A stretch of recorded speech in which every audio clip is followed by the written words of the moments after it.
उनकी जो चमक है सोने की तरह है और वो देसी घी है, इसमें बिल्कुल कहीं भी मिलावट नहीं है जी। ये हम उनकी गारंटी के साथ कह सकते हैं जी। किसी ने दारू भी नहीं पी कर देखा कभी, ये मेरा संत आदमी है, इसको तो कोई मान नहीं रहा। पूरा हरियाणा क्या पूरे देश इस बात को कह रहा है भाई ऐसे आदमी पे, ऐसे बंदे पे ये लाछन बहुत गलत लगाया गया है। हमारे ब्राह्मण समाज को राजनीति से अलग थलग करने के लिए यह एक साजिश है जिसकी हम भर्त्सना करते हैं। हमारे 3 नेता जो है ना धराशायी करने की कोशिश की जा रही है।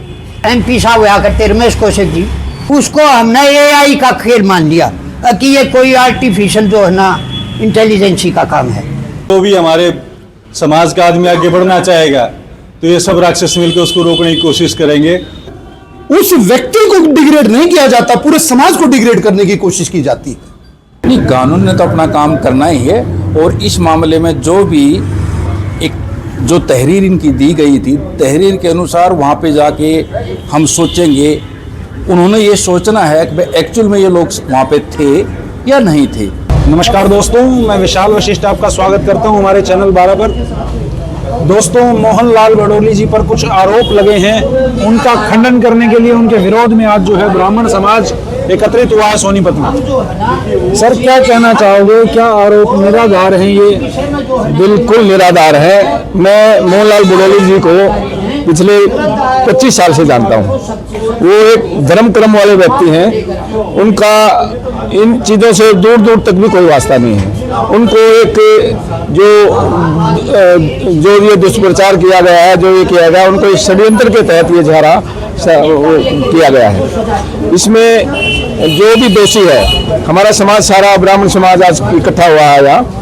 हम एक ये मांग कर रहे हैं कि इसमें जो भी दोषी है उसको कड़ी से कड़ी सजा दी जाए। इसमें सारे गवाह जो ये बने थे, पहले वो बने, सब मुकर रहे हैं एक एक करके। पहले भी भाजपा नेता पर जो है ब्राह्मण ही थे आरोप लगे, और अब फिर से जो है ब्राह्मण ही हैं भाजपा नेता जिन पर आरोप लगाए गए हैं। ये हाँ, ये कोई दुष्चक्र तो है ही, इसमें कोई शक नहीं है, क्योंकि एक एक करके हमारे समाज के बढ़ते हुए राजनीतिक प्रदर्शक में देखें तो ये सब बढ़ते हुए जो हमारे सितारे थे हमारे, इनको एक एक करके इनको ये टारगेट पे लिया जा रहा है। हम इसकी जो भी इसके पीछे लोग हैं उनको बेनकाब करेंगे और उनके खिलाफ हम यहाँ एकजुट होकर खड़े हैं, सारा समाज हमारा सारा एक। अगर 0.1% आरोप साबित होते हैं फिर नहीं, हम बुराई के साथ नहीं है। अगर कोई ऐसा व्यक्ति अगर किसी के साथ जावेद होता है वो भरेगा, इसमें हम कहने में कोई वो नहीं है। अगर बड़ोली के खिलाफ आरोप साबित हुए तो हाँ, अगर वो हो तो वो भरेगा, हम उसके साथ। अच्छा जी दोस्तों, और लोग क्या कहते हैं उनसे बातचीत। जी, क्या कह रहे हैं? हाँ जी, लेकिन हमें मोहनलाल बडोली जी को पूरा समाज उनके साथ खड़ा हुआ आज जी। पूरा संगठन है बीजेपी का, पूरा हमारा समाज है, ये दूसरा सर्व समाज उनके साथ खड़ा हुआ है। उनको सब जानते हैं जी। तो उसमें कभी इसमें हमारा जो उनकी जो चमक है सोने की तरह है और वो देसी घी है, इसमें बिल्कुल कहीं भी मिलावट नहीं है जी। ये हम उनकी गारंटी के साथ कह सकते हैं जी। सर, मैं ये सवाल लूँगा कि अगर 0.1% आरोप साबित हो जाते हैं तो फिर जो आज ब्राह्मण समाज साथ खड़ा हुआ है उस समय क्या फैसला लेगा? ऐसा जी, सबसे पहली बात तो ये है कि ये जो आरोप है ये बिल्कुल सरासरी झूठ है, ये साबित हो ही नहीं सकता। क्योंकि उस आदमी के बारे में तो विपक्ष भी इस बारे में सोच रहा है कि ऐसे एक बहुत अच्छे इंसान पे, एक सत्संगी आदमी पे, बिल्कुल जो धार्मिक आदमी है उस पर ऐसा बड़ा आरोप लगाया है, ये एक न मानने के लिए है। विपक्ष भी नहीं मान रहा इस बात को तो। और ये खाली क्या है, राजनीतिक षड्यंत्र है उसकी छवि को खराब करने के लिए। भैया उसका बढ़ते हुए कद को रोकने की वजह से आगे कर ले, फिर अध्यक्ष का चुनाव होना है कि दोबारा ये इसको दोबारा से रिपीट न कर दे, इसको पार्टी में इसकी छवि खराब करने के लिए ये षड्यंत्र रचाया गया है। कुछ इसमें अपने पार्टी के भी कुछ आदमी हैं, दूसरी पार्टियों के भी दल के भी आदमी, इसमें बहुत बड़ा षड्यंत्र है। ये बड़ी षड्यंत्र राजनीति के तहत ये षड्यंत्र रचा हुआ है और ब्राह्मण समाज इस बात को बिल्कुल भी बर्दाश्त नहीं करेगा। चाहे ब्राह्मणों ने रोड पे रोड जाम करना पड़े और सरकार का विरोध करना पड़े, भाई से जल्दी ने क्लीन चिट दी जाए मोहनलाल बडोली को, क्योंकि ये ऐसा आदमी है ही नहीं। साफ सभी का आदमी है जी।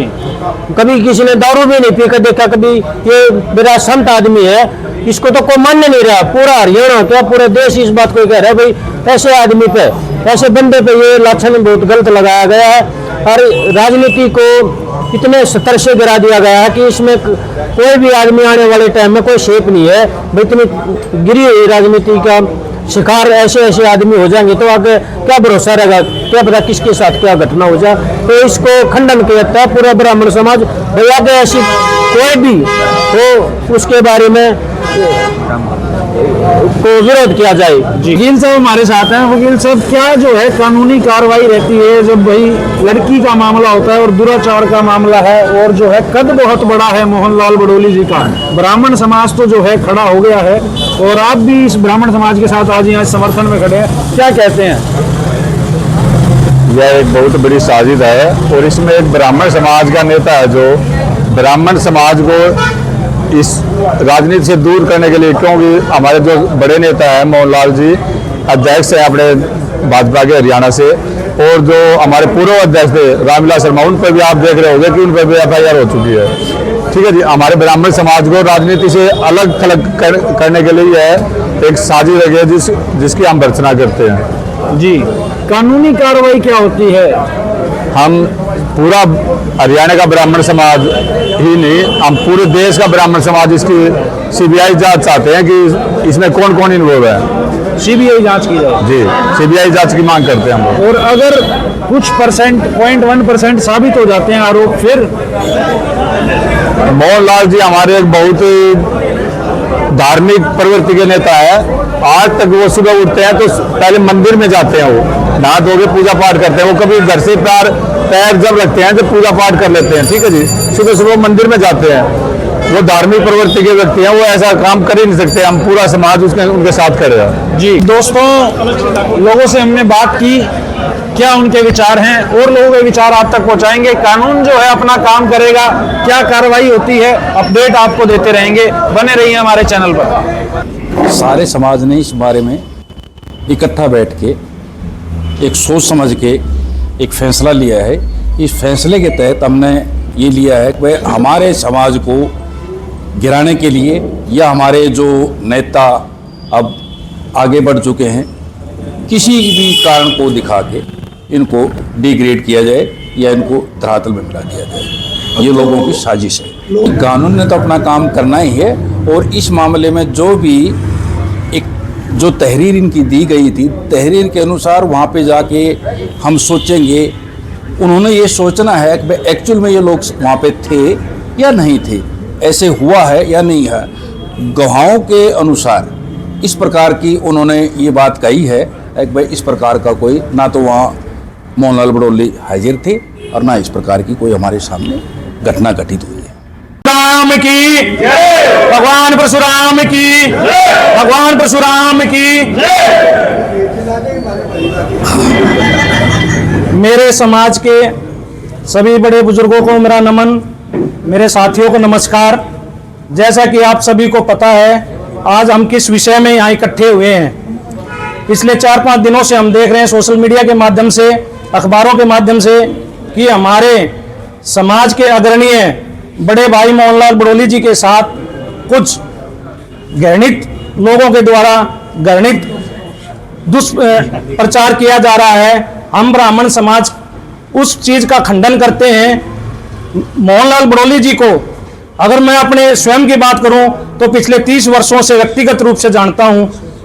उस परिवार के ऊपर आज तक सिंगल आदमी उंगली उठाने वाला नहीं है, लेकिन ये राजनीति से प्रेरित होकर कार्य जो किया जा रहा है, हमारे एक बढ़ते हुए पौधे को काटने का प्रयास किया जा रहा है। ब्राह्मण समाज ये कदापि बर्दाश्त नहीं करेगा। इसके लिए अगर हमें सड़कों पे उतरना पड़े उसके फेवर में वो भी उतरेंगे, लेकिन हमें सरकार से पूरी उम्मीद है कि वो हिमाचल में जाकर उनके SP और शासन प्रशासन से बातचीत करके न्याय करवाने का कष्ट करेगी। इन्हीं शब्दों के साथ मैं अपनी वाणी को विराम देता हूँ। बोलो भगवान परशुराम की जय। मुकेश शर्मा, अध्यक्ष ब्राह्मण उत्थान परिषद। जितने भी बड़े बुजुर्ग यहाँ पर बैठे हैं और मेरे हम उम्र साथी, मैं नरेंद्र भारतीय आप सबको सबसे पहले सादर नमस्कार करता हूँ, प्रणाम करता हूँ। आज आपके बीच में एक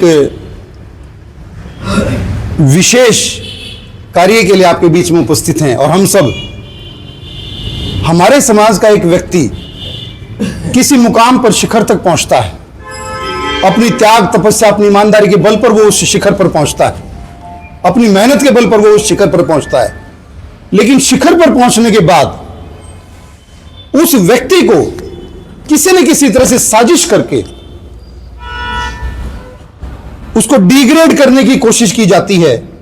और अगर समाज के किसी व्यक्ति को, शिखर पर पहुंचे हुए व्यक्ति को अगर निचले स्तर पर लाने की कोशिश की जाती है तो समाज में बिखराव पैदा होता है, समाज को ताकत मिलती है। अगर हमारे समाज से कोई व्यक्ति अगर ऊपर पहुंचता है, वो समाज को ताकत देता है। इसका मतलब उस व्यक्ति को डिग्रेड नहीं किया जाता, पूरे समाज को डिग्रेड करने की कोशिश की जाती है। कभी भी मैं कई बार यह कहा करता हूं कि अगर कोई विदेश जाता है तो वो केवल एक जाति का प्रतिनिधित्व नहीं करता, वो देश का प्रतिनिधित्व करता। अगर वो गलत काम करता है विदेश में जाके कोई व्यक्ति, तो यह बदनाम होता है कि ये हिंदुस्तानी है। अगर ब्राह्मण समाज का व्यक्ति शिखर पर पहुंचता है, अगर उसके ऊपर कोई आरोप लगता है तो यह कहा जाता है कि ब्राह्मण है इसलिए इसके ऊपर, इसलिए इसने इस तरीके का गलत काम किया, जाति बदनाम होती है। यह जाति के ऊपर आक्षेप किया गया है। आरोप लगते हैं, निश्चित रूप से लोग गलत भी करते होंगे बहुत से समाज में, सभी लोग ठीक नहीं हो सकते, देवता स्वरूप नहीं हो सकते। लेकिन एक व्यक्ति जिसने शुरू से अपने आप को साबित किया है कि वो कभी भी ऐसे कार्यों में लिप्त नहीं रहा, और यह चीज 24 घंटे के अंदर अंदर साबित हो गई कि जिन गवाहों को शामिल किया गया था 24 घंटे के अंदर अंदर सबने ये मुकर के कि हम लोग इस चीज में शामिल ही नहीं है और ऐसा कुछ हुआ ही नहीं है। आप ये देखिए कि इतना बड़ा आक्षेप लगाया गया और 24 घंटे के अंदर अंदर सब कुछ, सारी चीजें निराधार साबित हो गई, सामाजिक रूप से सारी चीजें निराधार साबित हो गई। निश्चित रूप से कुछ न कुछ कागजी कार्रवाई, कानूनी कार्रवाई भी विशेष है, लेकिन सामाजिक रूप से हमारे दिमाग में बैठना चाहिए कि हमारे उस श्रेष्ठ व्यक्ति को जो शिखर पर पहुंचा था, उसके ऊपर गलत तरीके से उसको फंसाने के लिए, ताकि हमारा समाज और एकजुट ना हो, हमारे समाज को ताकत ना मिले, हमारे समाज का कोई मजबूत व्यक्ति प्रतिनिधित्व ना करे, हमारे समाज को ऊपर प्रतिनिधित्व ना मिले और हमारा समाज निचले लेवल पर डिग्रेड हो जाए, इस तरीके की साजिशें की जा रही हैं। और आप लोग तो उस समाज का प्रतिनिधित्व करते हैं जिसने इस देश का नेतृत्व किया है, जिसने पूरी भारतीय संस्कृति का नेतृत्व किया है। हमारे देश के विरुद्ध और साजिशें रची जाती हैं। हमारे समाज को नेतृत्व करना पड़ेगा कि कहीं पर भी देश को नीचा दिखाने की कहीं कोई बात होती है, हमारी संस्कृति को नीचा दिखाने की अगर कोई बात होती है, हमारे शिखर पर पहुंचे हुए व्यक्ति को या किसी भी व्यक्ति को अगर डिग्रेड करने की कोशिश की जाती है, तो समाज को एकजुट होकर आवाज उठानी चाहिए। आपको जगह जगह प्रचार प्रसार करना चाहिए कि जो चीज गलत है गलत है। जब तक हम गलत को गलत कहने की हिम्मत नहीं करेंगे, दूसरे हमारा साथ नहीं देंगे। हमें एकजुट होना पड़ेगा, ये ताकत पैदा करनी पड़ेगी, हम लोगों को एकजुट होना पड़ेगा, एक सोच बनानी पड़ेगी कि हमारे किसी व्यक्ति के ऊपर गलत आरोप लगता है तो सारों को सबको सर जोड़ लेना चाहिए और विरोध करना चाहिए उस बात का। बस यही मैं आप लोगों से निवेदन करने के लिए आया हूं। भाई मोहनलाल बड़ोली जी बहुत पवित्र शुद्ध आत्मा के व्यक्ति हैं, निष्कपट निष्कलंक निस्वार्थ व्यक्ति हैं और निस्वार्थ भाव से वो आगे बढ़ रहे हैं। उनका सहयोग करो, साथ दो और उनको आशीर्वाद दो, भरपूर आशीर्वाद दो। बस यही निवेदन मैं आपसे करता हूं। बहुत बहुत धन्यवाद आपका। जय भारत, जय हिंद। मेरे परिवार के सभी सदस्यों को राम राम। आज हम सब यहाँ इकट्ठे हुए हैं और सबको कारण भी पता है कि पिछले 4-5 दिन में हमारे एक ब्राह्मण समाज के बड़े नेता के साथ जो घटना घटी है, जो दुष्प्रचार उनके खिलाफ किया गया है, उसकी हम सारे मिलकर निंदा करते हैं। और ये सारा राजनीतिक षड्यंत्र है जिसके तहत उनके बढ़ते कदमों को रोकने के लिए सब किया गया है। ये सब नहीं होना चाहिए था। और सब ब्राह्मण समाज के जितने भी मेरे सारे बड़े बुजुर्गकार लोग बैठे हैं, उन सबको भी पता है, ये ज्ञान है और उन्हीं से हमने सीखा है कि आज के टाइम में इस तरह की आरोप लगाना, एक भले इंसान पर आरोप लगाना किसी भी राजनीतिक षड्यंत्र के तहत वो गलत है। इस सब की हम सबको मिलकर निंदा करनी चाहिए और अपनी आवाज़ को ऊपर तक पहुंचाना चाहिए। नहीं तो ये ऐसे रिवाज बन जाएगी, जो भी हमारे समाज का आदमी आगे बढ़ना चाहेगा तो ये सब राक्षस मिलकर उसको रोकने की कोशिश करेंगे और कहीं ना कहीं ये कामयाब हो जाते हैं, क्योंकि हम एक नहीं हो पाते हैं। तो मेरी सबसे प्रार्थना है कि सब एक रहें ताकि कोई हमारी तरफ नज़र उठा के ना देखे और इस तरह का दुष्प्रचार या कोई ऐसा कोई षड्यंत्र ना रचें। उनको बस ये पता चलना चाहिए कि हमारे सामने इस तरह की कोई भी घटना करने की कोशिश करेगा, कोई भी इस तरह का दुर्व्यवहार करने की कोशिश करेगा, उसका जवाब हम देंगे, अपने शब्दों से देंगे, अपने व्यवहार से देंगे, अपने आचरण से देंगे और इस तरह कोई भी साजिश को हम कामयाब नहीं होने देंगे। मेरी सबसे ये प्रार्थना है, आप सब इसमें उनका साथ दें, उनके इस व्यवहार को सबके बीच में बताएं कि ऐसे भले आदमी के साथ करना ठीक नहीं था ये। और ये सारा षड्यंत्र रचा गया है जो कि निराधार है, गलत है। धन्यवाद। ओम भगवान परशुराम की जय। अखिल ब्राह्मण समाज जिला सोनीपत आज दिनांक 18 जनवरी को ब्राह्मण भवन गोहाना रोड सोनीपत में अखिल ब्राह्मण समाज जिला सोनीपत की बैठक बुलाई गई। बैठक की अध्यक्षता रामधन शर्मा ने की और सर्वसम्मति से यह निर्णय लिया गया कि श्री मोहनलाल कौशिक जी के बढ़ते राजनीतिक सत्र को धूमिल करने के लिए झूठी एफआईआर दर्ज कराई गई है जो कि राजनीति से प्रेरित है। ये सोची समझी साजिश है। हम इसकी पुरजोर बतरसना एवं निंदा करते हैं। ये ओछी मानसिकता वाले लोगों का षड्यंत्र है। 18 महीने बाद ऐसी मनगढ़ंत घटना पर भला कौन विश्वास करेगा। ये सच्चाई से परे है, सरासर झूठ का पुलंदा है। ये एफआईआर निरस्त की जानी चाहिए। जय जय श्री राम। मैं आपके सामने नतमस्तक होता हूं। हमारे सामने आज ब्राह्मण समाज के सामने संकट की घड़ी है। हमारे 3 नेता जो है ना धराशायी करने की कोशिश की जा रही है। पहला ये हमारे थे नेता MP साहब हुआ करते रमेश कौशिक जी, उनके ऊपर भी आक्षेप आया, लेकिन वो जो ना अखबार में आई ना उसका खंडन ना कुछ नहीं हुआ। उसको हमने AI का खेल मान लिया कि ये कोई आर्टिफिशियल जो है ना इंटेलिजेंसी का काम है। लेकिन अब रामविलास शर्मा के भी खिलाफ ऐसा प्रोग्राम हो रहा है कि उनके खिलाफ FIR दर्ज कराने को, इनके साथ भी FIR दर्ज कराने की ये एक सोची समझी चाल है। इससे हमने एक सूत्र में बंद कर निमटना होगा और इनका सबका साथ देना होगा। बुराई के हम हमाती नहीं, हम असल बात के हमाती हैं। हमारे नेताओं में बुराई नहीं है, ये हम इसका पुरजोर खंडन करते हैं। और जो जिन आदमियों को ये बुराई लपेटने की कोशिश की जा रही है, जिन आदमियों द्वारा, हम ये चाहते हैं कि उनको ज़्यादा से ज़्यादा बड़ी से बड़ी सजा दी जाए ताकि वो इनका आगे हौसला ना बने। जय हिंद।